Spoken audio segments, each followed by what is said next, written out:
இறுதியாய் சொல்ல வேண்டிய விஷயம் என்னவென்று சொன்னால், ஒட்டுமொத்த படைப்பினங்களில் மனிதன் தான் சிறந்தவன். வலக்கத் கர்ரம்னா பனி ஆதம், குர்ஆன் பேசுகின்றது. எந்த வகையில் சிறந்தவன்?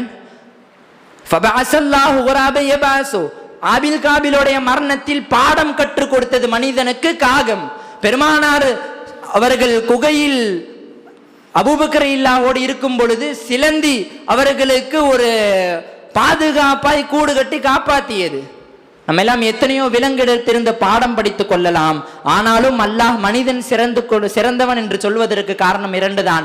கற்றல், கற்பிக்குதல், இரண்டும் மனிதனுக்கு மட்டும்தான் சொந்தம். 1400 வருடங்களுக்கு முன்னால் கூடு கட்டிய சிலந்தியை இழுத்து வந்து இங்க ஒரு கூடு கட்டுன்னு சொன்னாலும் அதே மாடல்ல தான் கட்டும். அந்த கல்வி திறனை அதிகப்படுத்துவதற்கோ பிறருக்கு கற்றுக் கொடுக்கக்கூடிய இல்ம் என்பது அது மனிதனுக்கு மாத்திரம் சொந்தம். ஆகவே நான் இங்கு ஹாஃபில்களும் இருப்பதால் அவருடைய சிறப்பை நான் சொல்வதற்காக ஒன்றை மட்டும் சொல்லி முடித்துக் கொள்கின்றேன். அன்வர் ஷா காஷ்மீரி என்ற ஒருவர், மௌலானா அன்வர் காஷ்மீரி என்பவர் தேவபந்தினுடைய முதல்வராக இருந்தவர்கள். அவர்களுடைய மனன ஆற்றலை பார்த்தால் வியந்து போவோம்.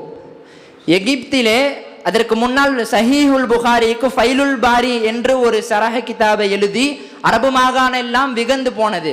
அரபி அல்லாத ஒருவர் இப்படி எப்படி ஒரு விரிவுரை எழுத முடியும் என்றெல்லாம் திகைத்து போனார்கள்.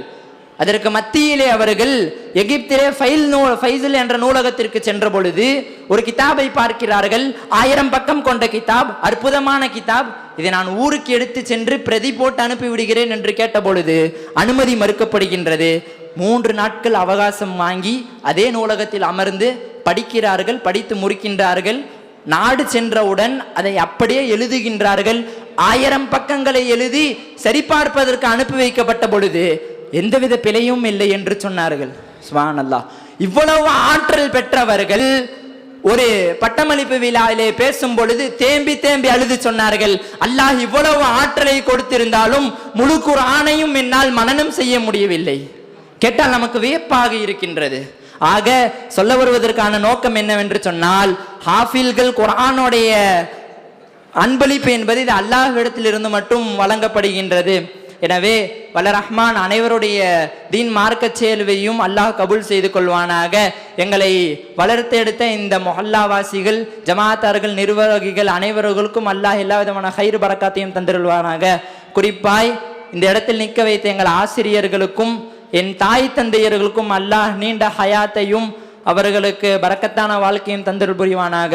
ஆகிரு தஅவானா அல்ஹம்துலில்லாஹி ரப்பில் ஆலமீன். அஸ்ஸலாமு அலைக்கும் வரஹ்மத்துல்லாஹி தஆலா வபரகாத்துஹு.